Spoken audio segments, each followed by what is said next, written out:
Okay, hello everybody. So this is MultiCloudDB, write once, run anywhere. I'm Theo van Kraay. I'm a PM in the Cosmos DB team. I work on SDKs, connectors, developer experience, and lots of fun stuff like that. But I'm going to be doing something very different this time. Probably the first time we've done anything like this on Cosmos DB Conf. I'm going to be talking about something that we're calling MultiCloud DB. This is a unified data access layer for best of breed cloud databases. For the first time ever, we're talking about databases other than Cosmos DB. But before I go into that, before I talk about what that does, I want to set some context here. So, why teams still want cloud native databases? Of course, uh, databases like Azure Cosmos DB, Amazon DynamoDB, Google Spanner are still very highly sought after. They offer high availability and elasticity built from the ground up in those platforms. These platforms are built to exploit cloud core properties in those environments. They have strong operational guarantees and SLAs and managed scaling. It's simply not possible to get this same kind of performance if you're installing a traditional database software and putting that onto VMs for obvious reasons. And of course, you have a fast path to production without owning the database or the control plane. So everything is very easy, it's very elastic, it's very scalable, it's very highly available. And so the benefits there are pretty obvious. But teams tend to want managed database upside without the irreversible coupling that you tend to get. So there's a tension here.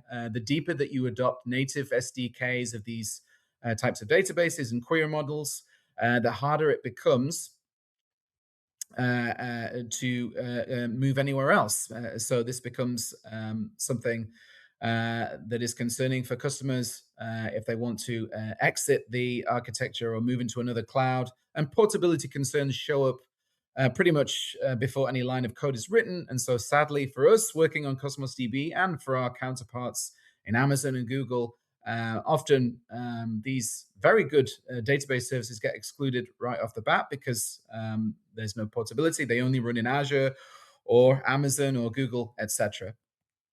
And so the cloud native benefits are obviously significant. Everybody knows that. But so is architecture level lock in and risk. And this is very real. And we are obviously recognizing this. So the customer reality is that customers do want the benefits of cloud native databases, as we've said, but they also need a story for portability, procurement, and regional strategy, and so on. This is the gap that we're trying to fill with multi-cloud DB, and it's designed to close. So portability is no longer optional for teams who are building these types of applications, operating across regions, customers, and different clouds, and so on. And we see two different types of multi-cloud portability pressure, if we can put it that way. The one is cross-cloud deployment. So this is where you have the same solution delivered into multiple clouds, typically white-labeled products, sovereign deployments, or maybe partner-managed environments, where the application needs to behave consistently, even when the backing database changes by the customer or region, etc. And then the other one maybe is more familiar, is where you want to deploy into one cloud, but you want a credible exit strategy. In other words, you want to avoid cloud vendor lock-in at least, and portability obviously matters there as well, even if the team never actually switches cloud providers. And so in both cases, the requirement is the same. Application code doesn't want to have to be rewritten if you're moving into a different cloud. And again, sadly for us working Cosmos DB, this means a great database product is often excluded right out of the bat because it only runs in Azure. So there are some abstractions out there. In the Java world, you have things like Spring Data and Hibernate, of course. In the .NET world, you have Entity Framework Core. In Python, you have things like Django, etc. That offer something close to this. So you'll get something like a programming to an interface model. In Spring Data, you have repository abstractions and object mapping and so on. And you get something like a productive lowest common denominator. The problem with this is that they're not based strictly on portability contracts. This is a side effect of developing an abstraction that is meant to simplify development on many different databases rather than it being the core design goal. So what you get over time is a divergence still appearing. You still get query features drifting by backend, annotations and mappings, code level changes that you need to apply, even though more or less things are tend to be very similar. So portability is sort of possible in part, but it's not guaranteed by design. And in practice, this shows up when you want to migrate from one cloud to another. You still have, in some cases, almost as many changes, if not quite as many, and divergence still accumulates because, as I said, this is not the core design goal. It's a side effect of some principles to create an abstraction that you get some level of portability, but it's not really um, completely portable in that sense. So why multi-cloud DB and what we've built here and what we are building is different. We have a strict portability design goal from the ground up. This is not a side effect. Capabilities explicitly surface what is and what is not portable. The promise that we're making is write once, run anywhere semantics. Multi-cloud DB treats portability as a product guarantee, not a best effort convenience that you get as a side effect of some goals of abstraction and whatnot. So again, design goal, strict portability, same CRUD and query code should run unchanged across Cosmos DB, DynamoDB, and Google Spanner. It should be portable by default, transparent limits. We will be providing some native escape hatches, but we don't expect customers to be using this. The whole point of this abstraction is that you shouldn't be using those because that will obviously break portability, and that's what you want if you're in this space. So simple architecture view here. You have a Java application that's going to be connecting to MultiCloudDB client, and then you have a service loader discovery that's going to load the appropriate module that is being driven by config files only. And this is very similar to what you get out of things like Spring and Hibernate and so on. But again, as we've said, this is portability from the ground up and strict guarantees around not only the feature set, but the behavior of those features as well. And it follows from that, we need a portable query DSL. So you can see on the left there, this is MultiCloudDB query DSL, the same regardless of the platform that's running on. It would be different on the right-hand side, syntax differences between those different databases and so on. It also follows that we have a fairly conservative feature roadmap. Bottom line is, example, a feature will not be supported if all providers cannot support it. So if it can't be supported in every available provider, then it's simply not shipped.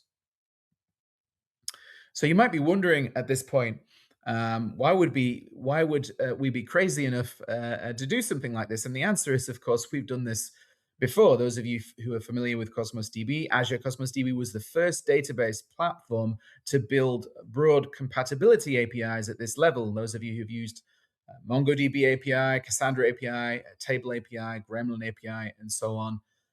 These were compatibility APIs sitting on top of Cosmos DB, providing the surface area of a different database along on the same platform. So this gives us years of real-world experiences handling compatibility drift, behavior gaps, edge case semantics, etc. And we've learned that how portability fails in practice, where feature gaps create friction and so on, how to set clear contracts, and manage the relevant trade-offs, etc. Why this matters? Well, this is not our first rodeo, as my American colleagues would say. We're applying hardened compatibility discipline to multi-cloud DB from day one. And we actually think this is the easier problem of the two. Compatibility APIs are hard. Fitting a database engine to a programmability surface area that we don't control is difficult, let's say. Surface area keeps expanding, behavior contracts keep shifting, goalposts move continuously. It's very difficult. Now, I'm not going to say that multi-cloud DB is easy, but certainly from our perspective, given our experience, it's a more tractable problem. We can constrain the programmability layer that we control across a focused set of databases, and therefore we define the contract, the portability of the contract. We scope that to known database targets, and we can enforce limits explicitly. So we have more control, even though there are challenges will be challenges around supportability. It's certainly a more tractable problem than the one that we have already solved in the past with Cosmos DB nonetheless. So, of course, where this fits best, of course, if your most important things that you want to solve, that you want the benefits of cloud native databases, the elasticity, the high availability guarantees, the SLAs, and so on, the managed service aspect, but you also want portability, then this is going to be a great fit for you. Of course, there are trade offs to accept, as there are everywhere. Strict portability means some trade offs. Of course, you are going to get access to more granular features if you're using the native SDKs for Cosmos DB and DynamoDB and Google Spanner and so on. So, bottom line, you want to be choosing this when portability and the benefits of a cloud native database are really the higher order bit for your architecture and for your strategy. So then again, ultimately, the key takeaways: managed cloud databases are still very, very attractive to many customers for some very good reasons. High availability, elasticity, performance, maintenance, operational guarantees, the list goes on. The blocker isn't really the database capability, far from it. It's, of course, the application level coupling to one provider's SDK. It's lock-in. We don't like to say the words lock-in, but that's really what we're talking about here. And MultiCloudDB is designed to blow that open by having a strict portability design from the ground up so teams can keep an exit strategy and deploy in cross-cloud scenarios without giving up the massive benefits of modern managed cloud databases like Azure Cosmos DB and our counterparts in Amazon and Google and so on. So before I do a demo, I just want to mention we do have some documentation, and you'll see there, it says at the bottom there in small print, the SDK is currently available as a public preview. It is not yet fully ready for production use. Expect breaking changes, incomplete features, limited support during this phase, but we definitely will encourage you to try this out. Raise issues in GitHub, ask questions, make feature requests, etc. You want to know how you want to use this, what this is solving for you. We're definitely committed to it. So yeah, check out the documentation. There's a nice getting started guide, a developer guide as well. It's fully comprehensive with everything that we have so far. And obviously we're going to be developing on this. Information about compatibility, a couple of samples that you can get your teeth into, an API reference, and so on. All right, so without further ado, let me set up my demo here. Okay, so here we are in VS Code. I have an application called Risk Platform App. It's a multi-tenant app that is giving a dashboard of different applications that are providing risk management services and so on. And this is built on MultiCloudDB. And you can see the multi-cloud client is being used here. And that is going to do a bunch of things. And one of the things that it's going to do is load a config file. And again, I mentioned earlier, the configs are the only thing that are different per provider. So you've got one for Cosmos DB here and one for DynamoDB, and everything else is identical. The code is the same regardless of which provider you're pointing to. You don't need to change it. You can treat it as basically the same database, and we guarantee that the behaviors and the functionality that is available to you should be the same, and performance differences within some acceptable limits of a statistical difference. So let me just start up my Cosmos DB version here with the Cosmos DB properties that I have. So let's go ahead and start this one up. Okay, so that's started up. So let me go into this app here. And we can see I've just put a little moniker there just based on the config file to denote which database it's pointed to, but everything else should be identical if we were going to run this in Amazon. And so I can see here I've got different portfolios. If I click on these, I'm going to see a different list of positions on those portfolios. So just to prove it, let me go back here and let me cancel this app. And let me start it up again, but use the DynamoDB properties files instead. Okay, so that's started up now. You can see there, provider DynamoDB. Instead of just clicking on the link, I'm just going to go straight back to my original link here, and I should be able to refresh or hit that URL, and you see it's just now pointing to DynamoDB, but everything else is exactly the same. The data is the same, and all the behaviors should be identical. And if we were to look in the portal for Cosmos DB now, of course, this is where things may look different. So you'll have databases and containers in Cosmos DB. For those of you familiar with Cosmos DB, and in Dynamo, of course, you have tables, but you don't have databases. So we prefix this with the database name in order to replicate the resource hierarchy. And so that's from the SDK perspective, that's what it's abstracting. But of course, the data is ultimately identical. And most importantly, of course, how the SDK interacts with the data and the results that come back and the behaviors should be identical as well. And ultimately, that's what you will care about if you want to maintain a single playbook, a single set of application code for your solutions that are being deployed into different cloud environments, or if you want to make sure that you have an easy migration and exit strategy from one cloud environment to the other. So that's it. That's everything for MultiCloudDB. Again, check out the documentation and the links that we gave here earlier on. Thanks for watching.